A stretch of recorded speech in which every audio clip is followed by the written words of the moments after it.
एक शेतकरी होता. त्याच्या वावरात माठाची भाजी लावली होती. तो दररोज माठाची भाजी काढायला जायचा. पण एक दिवस दररोज एक पाखरू यायचं, त्याची माठाची भाजी खाऊन जायचं. शेतकऱ्याला एक दिवशी राग आला आणि शेतकरी गेला आणि पाखराला पकडलं आणि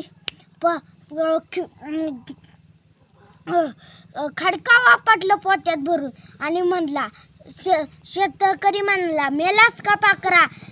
कशाने मरतोय? मी माठाची भाजी खाल्ली, पाटाचं पाणी पिलो, अजिबात मरत नसतो मी. मग त्यानं उलट टांगलं त्याला आणि म्हणला, आता तरी मेलास का पाखरा? पाखरं काम केला, उलट झाडाला टांगतो आणि म्हणला, मेलास का पाखरा? कशाने मरतोय मी तर आता धुंकुळ घेतोय. माठाची भाजी खाल्ली, पाटाचं पाणी पिलो, मी कशाने मरतोय? मी आता तर धुंकुळ घेतोय.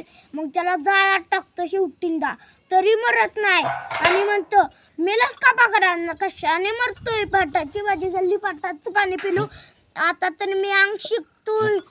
आता मग म्हणला, तुला फाशीला देतो. म्हणला